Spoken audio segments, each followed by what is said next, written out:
Senhoras e senhores, meninos e meninas, navegantes desse mar chamado Terra, sou eu, Gil Carvalho, do Superando Gigantes Esportes, trazendo notícias do nosso futebol para você.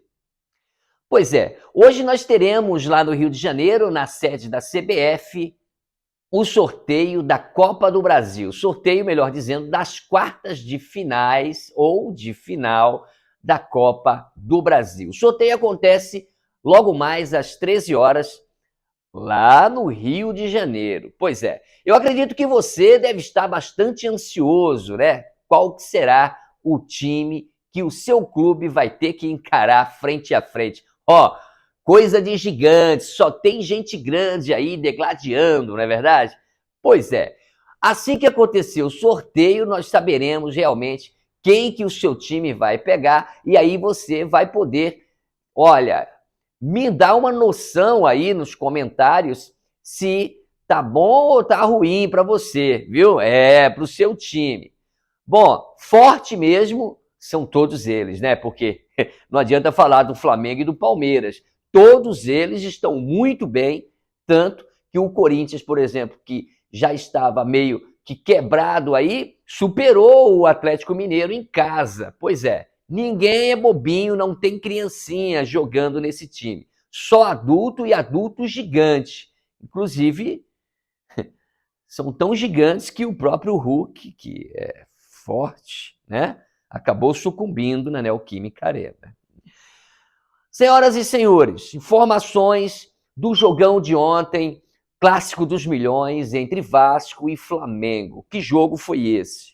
Bom, ontem o Flamengo fez um jogo realmente à altura do que se espera desse elenco e de Jorge Sampaoli.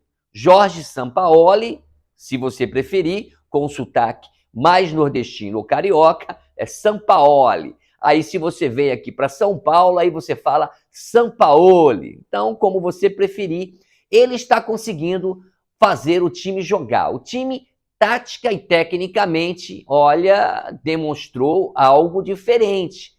Tática tem, estava um pouquinho tentando ainda, estava bem desarranjado, né? Passou a se arrumar de forma tática. O Flamengo está um pouco melhor. Agora, tecnicamente, o Flamengo realmente já veio aí com tudo, um time muito técnico, muito bem postado em campo. Qualquer jogador que você coloque no Flamengo, tecnicamente, ele vai sair muito bem. Agora, o que se destacou ontem mesmo no Flamengo, além da técnica e da tática, foi realmente a parte física do time, do elenco. Fisicamente, o Flamengo foi hiper, super, mega superior ao Vasco da Gama. E esse detalhe, somado à tática e à técnica, que tecnicamente o Flamengo é superior ao Vasco, né? Tecnicamente, não estamos falando de tática, fisicamente o Flamengo foi monstruoso. É mais ou menos um elefante pisando numa formiguinha. Já dá para entender como que foi. Um primeiro tempo primoroso, o Flamengo só jogou o primeiro tempo, fez 4-0. E todos já diziam, ó, acaba 4. E no retorno aí vai ter mais 4, vira... Acaba o primeiro tempo, 4. Acaba 4, começa com 4 e termina com 8. Complicado. Bom, sobre o Vasco da Gama, nós vimos um time um pouco desconfigurado em campo, né? Eu falo de forma tática, né? Eu estou dizendo isso não é porque eu, Gil Carvalho, tive essa visão. Não. Eu estive ontem conversando com o Edson Marques por volta da 1h30 da manhã. Não é brincadeira, tá? 1h30 da manhã a gente estava trabalhando. E eu falando com o Edson Marques, no Rio de Janeiro, o Edson, que mora lá em São Gonçalo, né, Edson? Um grande beijo, Edson. O Edson falando do Vasco da Gama, desse Vasco da Gama de ontem. Ele disse que, na opinião dele, claro, né, o Vasco veio totalmente desconfigurado de forma que a tática em campo, taticamente falando, né, o Barbieri parece que errou. Ele não acertou da forma que ele trouxe o time ontem para jogar contra o Flamengo. Bom, o Vasco começou melhor, mas o Flamengo é que foi letal. Bom, aí você já sabe, né? Tínhamos a informação já um dia antes ao jogo que Maurício Barbieri seria desligado, seria demitido do time caso o Vasco viesse a perder para o Flamengo. O Vasco, que está numa zona perigosíssima, está em 19º na tabela do Brasileirão, ou seja, está na zona da degola, e todo mundo já vem cantando a bola que o Vasco novamente tende a voltar para a Série B, porque o time não tem combustível, não tem o que oferecer. E aí você pega, por exemplo, o Maurício Barbieri, que é um bom treinador, que teve um trabalho recente no Red Bull Bragantino, um trabalho muito bem feito, um trabalho muito bem desenvolvido. E aí você vê ele num Vasco da Gama, em que, por exemplo, ontem um colega jornalista foi lá e perguntou para ele, ô Barbieri, você está num time que, na coletiva, pós-jogo, né? Você está num time em que todo treinador gostaria de estar dirigindo, porque o Vasco só tem essa competição para disputar, ou seja, tem tempo para treinar. E o que está acontecendo com o Vasco? E aí, a câmera mostrando o rosto do Maurício Barbieri, assim, de verdade, é para se ter compaixão, porque o Barbieri, ele é um excelente treinador, ele é jovem, mas ele é um bom treinador. E aí é onde a coisa pega, né? Porque ele não tem muito o que dizer. Foge, às vezes, do alcance do próprio Barbieri. Às vezes, depende mais do dia, daquele momento do jogo. Nem sempre o jogador vai bem naquela posição que foi designada, que ele joga sempre. Tem dia que a coisa não entra e tem dia que não tem jeito. Tem noite que é melhor que fosse dia. É mais ou menos assim. Bom, e aí, depois do que aconteceu ontem no Maracanã, Flamengo venceu, porque o Vasco fez um gol de pênalti duvidoso, que na minha opinião não foi pênalti. O árbitro, ele deu o pênalti para o Vasco da Gama, mas não foi pênalti. E aí, nessa decisão dada, o Vasco veio e diminuiu, fez o seu gol, né? O seu gol de honra. E o Flamengo venceu o Vasco, superou o Gigante da Colina por 4-1. Mas o Flamengo só jogou o primeiro tempo, tá? Diga-se de passagem, com todo respeito ao torcedor vascaíno, ao Cruz Maltino, que sofre muito, olha, e merece nosso respeito. É muito triste ver um clube tão gigante como o Vasco, primeiro clube a defender os direitos, né, dos negros de jogar futebol, né? O Vasco, lá atrás, foi quem primeiramente se posicionou a favor de se ter pessoas afrodescendentes jogando, quando outros clubes não queriam. É muito triste ver o Vasco da Gama numa situação que está, e já não é de hoje, já vem de longe. E lá atrás, né, décadas atrás, muitos já diziam, o Eurico Miranda vai afundar o Vasco, vocês têm que ter cuidado com o Eurico Miranda. Parece que não, mas a história chegou e a conta é cara, muito cara. O Vasco virou SAF, mas os torcedores acham que esse SAF é de uma outra coisa que segue com A, D e O, né? Isso é muito ruim. Mas ontem no Maracanã ainda aconteceu algo muito interessante. Eu não sei se você assistiu o jogo ontem, mas ontem o Maracanã e o Brasil teve a oportunidade, ou tiveram a oportunidade, de rever o filho da sua pátria, o filho da casa, ele, Vinícius Júnior. Vinícius Júnior, que está de férias do Real Madrid, esteve ontem no Maracanã e Vinícius Júnior mostrou a camisa do Flamengo, mostrou a camisa do Vasco, sendo, assim, muito, mas muito receptivo às duas camisas. Ele que nasceu também em São Gonçalo, né, Edson Marques? A sua terra. É um menino muito bom, muito humilde, muito simples. Esteve ontem no Maracanã prestigiando esse jogão de bola. Bom, deu o time do Vinícius Júnior, né? Deu o time do Vinícius Júnior.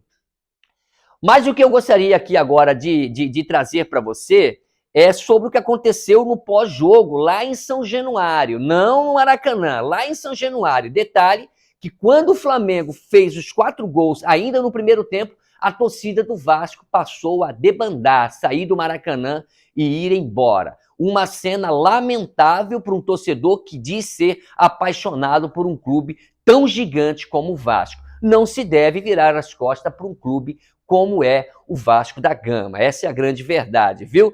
E aí, muitos desses torcedores, eu não sei, não posso afirmar, mas talvez alguns deles estavam junto lá para um evento daqueles que se tem realmente que desaprovar, não é verdade?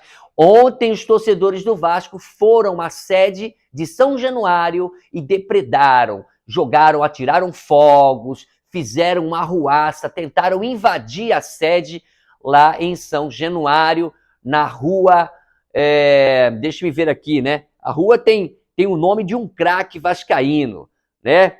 Na rua Roberto Dinamite. O Roberto Dinamite que fez tanta história, né? Pelo Vasco da Gama. Ó, segundo apurado, deixa eu ver. Ó, por volta das 23 horas, a polícia acabou dispersando a multidão, cerca de 50 torcedores que tiveram nesse ato totalmente inadmissível, totalmente fora de contexto. O clube, a instituição Vasco da Gama não merece que torcedores façam o que fizeram, esses atos de vandalismo, né? Um protesto muito violento contra o patrimônio do clube, contra o patrimônio histórico do clube. Vasco da Gama, não se pode fazer isso. Se você não é vascaíno e gostaria que esse vídeo chegasse para algum torcedor amigo seu que é vascaíno, por favor, envie esse vídeo para ele. Diga para ele que não se deve fazer isso, para ele passar para quem fez, se é que ele tem esse alcance, né? Mas a verdade é que se você desejar compartilhar o nosso vídeo, faça isso, nos ajude, tá? A gente precisa muito da sua ajuda, do seu fortalecimento. Mas ainda trazendo as informações sobre ontem à noite, lá em São Januário, aquela cena de guerra, um campo minado mesmo, em que não se pode haver espaço para isso, em que nós, os Superanos Gigantes, somos contra e desaprovamos essa ação, a polícia, ao dispersar esses bardeneiros, como se fala? Baderneiros, não é verdade? É isso aí. Esses vândalos. Então foi feito um boletim de ocorrência ali no 17º DP em São Cristóvão, apenas para pontuar. E o Vasco da Gama não sabe se fica com o Barbieri ou se desliga o mesmo. Lembrando que tem muitos vídeos circulando sobre o que aconteceu ontem, inclusive há vídeos também de outros momentos de Abel Braga, né? Abel Braga que está ali por trás, trabalhando no clube, e Abel Braga está rodando aí vários vídeos dele, né, na mídia social, na época em que ele ganhou do Flamengo, jogando pelo Fluminense, tirou barato do Flamengo, na época em que o Vasco subiu, né? Jogando contra o Ituano, nós estávamos nesse jogo, cobrindo esse jogo lá em Itu, e aí o Vasco conseguiu acesso para a Série A, e aí ele disse que nada disso ia acontecer, que o Vasco voltou e não mais ia passar por esse momento, e acontece que o Abel Ferreira está virando... Abel Braga está virando um motivo de chacota. Agora cabe a gente lembrar que Abel Braga é um senhor, merece o nosso respeito, e nós aqui o respeitamos. Trabalhamos com profissionalismo, tá? Você que é torcedor do Vasco, sinto muito, mas ontem não deu. Você que é rubro-negro, parabéns, você novamente tem que comemorar, e o seu time está melhorando, hein? Agora o Vasco é um caso sério, tem que ver o que está acontecendo. Eu não demitiria o Barbieri, mas eu acho que é iminente a saída dele. Eu sou o Gil Carvalho do Superando Gigantes Esportes, conectado com você. Por favor, se inscreva no nosso canal, compartilhe aí os nossos vídeos, por favor, nas suas redes de contatos. E, pelo amor de Deus, né, não vá me deixar assim, né, tão triste, sem a sua presença, de um comentário, de um like. Ah, não gostou? Dá um dislike, fazer o quê? A gente tem que engolir, meu irmão, é assim que funciona. Mas participe, esteja junto conosco. Eu vou responder cada mensagem que você mandar, hein? Mas vê se não me xinga, tá? Por favor, que senão o YouTube não vai gostar. Mas se quiser xingar também, o que eu vou fazer? Eu vou estar aqui do mesmo jeito, né? Um beijo no seu coração. Obrigado por estar conosco. Vamos juntos. Futebol, hoje tem sorteio da Copa do Brasil às 13 horas, lá na CBF no Rio de Janeiro. E a gente logo mais traz com quem seu time vai ficar. Um abraço.